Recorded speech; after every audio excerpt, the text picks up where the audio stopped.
Jogos Vorazes é uma quadrilogia baseada nos livros de Suzanne Collins, que começou em 2012 e terminou em 2015. O primeiro filme foi dirigido por Gary Ross e os últimos 3 foram dirigidos por Francis Lawrence. O filme parece ser uma apologia clara de revolução e ele inspirou vários movimentos sociais no mundo todo. Será que deu a louca em Hollywood e os caras agora estão fazendo propaganda comunista para nossas crianças? Tem gente que acha que não. Para entender isso, vem com a gente. Eu sou Gustavo Rego e esse é o Cine Hoje.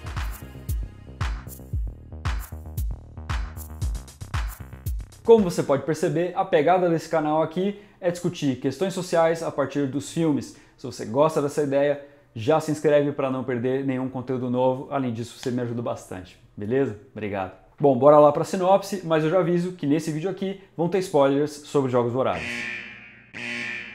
A história se passa num universo futurista distópico chamado Panem, que é dominado por um ditador e rigidamente dividido em castas sociais. Os habitantes ricos moram na capital e os pobres são explorados nas colônias. Todo ano, o governo escolhe 2 adolescentes de cada uma dessas colônias para lutarem até a morte numa arena, até que sobre somente um sobrevivente. O filme conta a história de uma dessas adolescentes, a Katniss Everdeen, que acaba inspirando uma rebelião no país. Peraí, então olha para essa história. O mundo marcado pela exploração de classe, dominada por um ditador autoritário, em que acontece uma rebelião de trabalhadores liderada por uma jovem. É claramente um filme comunista, não é? Não é o que pensam Marlon Lieber e Daniel Zamora num artigo excelente que eles escreveram para a revista americana Jacobin. De acordo com os autores, Jogos Vorazes não é um filme anticapitalista. O universo fictício de Panem tem mais a ver com o feudalismo do que com o capitalismo. As armas que eles usam são versões futuristas de armas medievais ou do mundo antigo. As 13 colônias do filme são uma referência às 13 colônias que existiam nos Estados Unidos antes da independência.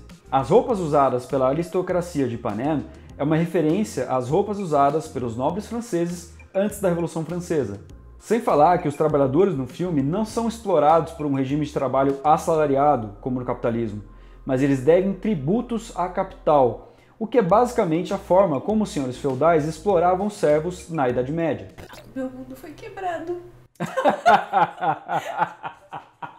Ah, muito bom. Não, calma que tem o outro lado. Ou seja, Jogos Vorazes não seria uma propaganda contra o capitalismo, mas ao contrário, uma propaganda contra os regimes que não são capitalistas. Então, no filme, a distopia é criada pela ditadura de um tirano. Mas no capitalismo, via de regra, o que domina é uma democracia formal e a ditadura impessoal dos mercados. Enquanto no filme a liberdade individual é suprimida, no capitalismo existe o direito individual garantido pelo Estado para todos os cidadãos. Então é como se os Jogos Vorazes dissesse que a distopia é aquilo que está fora do capitalismo. E uma coisa que os autores não comentaram, mas que eu reparei, é que até o símbolo de Panem lembra bastante a iconografia dos países comunistas. Sem falar que todas as bandeiras de Panem são vermelhas, enquanto que as da Nova República, que surge no final, são azuis. E ainda de acordo com os autores, o heroísmo da Katniss estaria não na liderança política dela, mas ao contrário, na rejeição à política. A protagonista é um símbolo para a rebelião, mas ela nunca organiza o povo e nunca lidera politicamente o povo. Ao contrário, ela rejeita isso. Ela age o tempo todo individualmente. Quem incorpora o papel de líder política é a presidenta da Liga dos Rebeldes, a Elma Cohen. E no fim da quadrilogia, o filme revela que a Elma Cohen é tão tirana e insensível quanto o vilão que ela queria derrotar.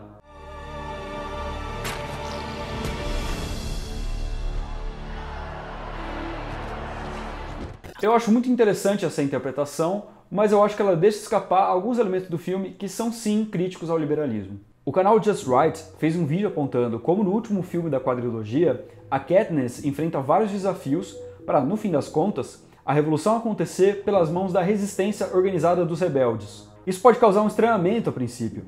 A gente pensa, pô, mas então tudo que ela fez foi inútil? A revolução já ia acontecer de qualquer forma? Eu acho que isso mostra como os filmes têm dificuldade de articular a esfera individual e a coletiva.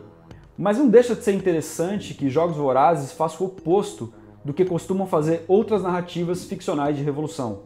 No vídeo que eu fiz sobre Matrix, por exemplo, eu falei como o terceiro filme me irrita, porque passa boa parte do tempo mostrando a resistência em Zion, para no fim das contas, tudo se resolver pelas mãos do Neo.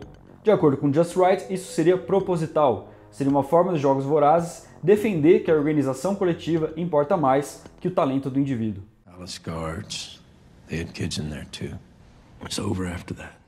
E não é só essa crítica que eu acho que o filme faz ao liberalismo. No universo do filme, os Jogos Vorazes, que são aquela luta bizarra entre as crianças, é uma forma do regime manter a competição entre os trabalhadores e fazer com que todos eles tenham a esperança de que por meio dessa competição, um dia eles podem subir na vida e passar a ter privilégios. E isso mantém a fé deles no regime político, econômico e social. No vídeo que eu listei alguns filmes que têm relação com o neoliberalismo, eu falei como essa ideia tem tudo a ver com o que os teóricos Pierre Dardot e Christian Laval chamam de razão neoliberal. A razão neoliberal seria a mentalidade típica da sociedade capitalista atual.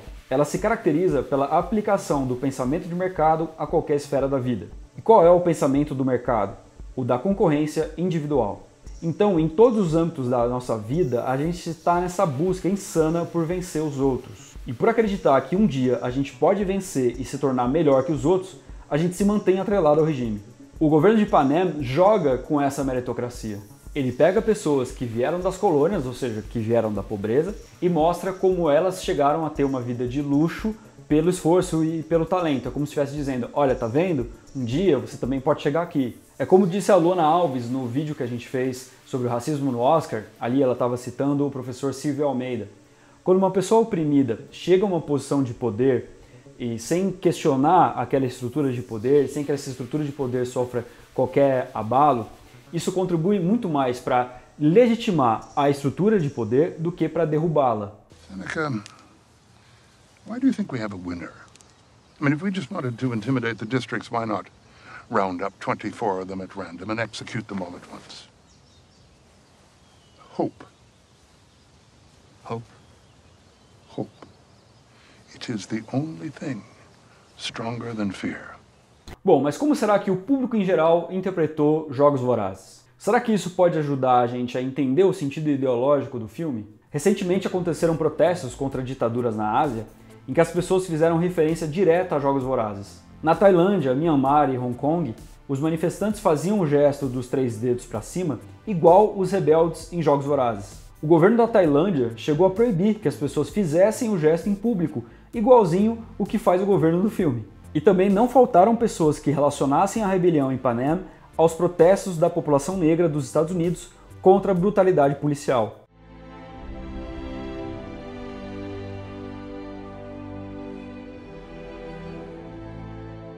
Para mim, isso revela um ponto que o artigo que foi publicado na Jacobin acaba ignorando. A democracia liberal não é algo tão consolidado no mundo assim. Dependendo do lugar do mundo onde você vive, ou até mesmo da cor da sua pele, lutar contra uma ditadura pode ser sim uma necessidade num país capitalista. Bom, então o problema é resolvido, Mila, e você que é fã de Jogos Vorazes. Jogos Vorazes, então, é sim um filme revolucionário, socialista, anticapitalista? Infelizmente a coisa ainda não é tão simples assim. E se eu te disser que o Tea Party, uma fração de extrema-direita do Partido Republicano dos Estados Unidos, exibiu esse filme para a juventude da sua organização com o objetivo de inspirar os jovens? Bom, será então que a gente vive na era pós-moderna, em que o significado mais profundo das obras já não importa mais e cada um faz a sua interpretação de acordo com a conveniência? Bom, essa é uma forma possível de ver as coisas, mas eu tenho uma outra interpretação que eu tiro a partir de elementos do próprio filme. Olha só. No filme Jogos Vorazes, o governo de Panem oprime, mas precisa dialogar com o sentimento das pessoas que querem uma vida melhor, que querem uma utopia. Então ele concede um pouquinho desse poder e deixa alguém vencer os jogos para manter as esperanças nos demais. Mas, numa dessas vezes que ele concedeu um pouquinho, as coisas saíram do controle. Ele deu uma pequena parte do seu poder para Katniss Everdeen, que usou essa brecha para inspirar outras pessoas e motivar uma revolução. Foi uma pequena fagulha que a capital pensou que ia manter sob controle, mas acabou deixando escapar e dando início a um incêndio. Fire is catching. And if we burn, you burn with us.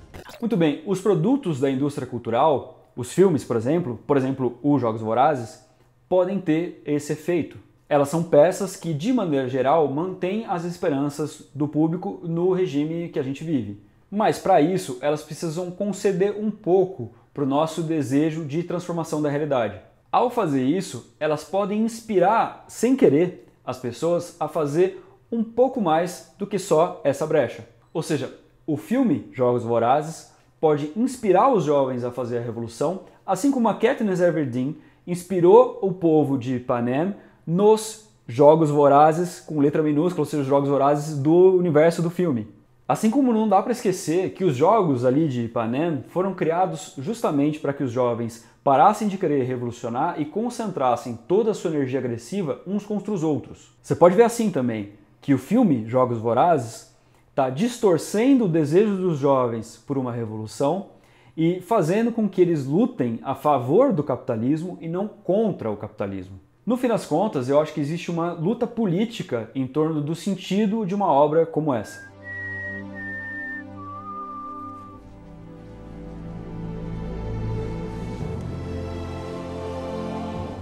Seja qual for a sua interpretação, o fato é que esse filme traz sim discussões que são muito interessantes. Só a existência dessa controvérsia é a prova de que esse é um filme muito interessante. Isso porque eu não falei de todas as alegorias sociais que o filme traz. E tudo isso num formato muito divertido, que segue bem o estilo clássico de filmagens dos blockbusters de Hollywood.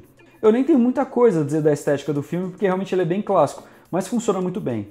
As cenas de ação prendem a gente bastante, principalmente a partir do segundo filme, porque no primeiro eu acho que o diretor bagunçou demais a câmera nessas horas. Eu curti bastante também o universo do filme, essa coisa entre o medieval e o futurista.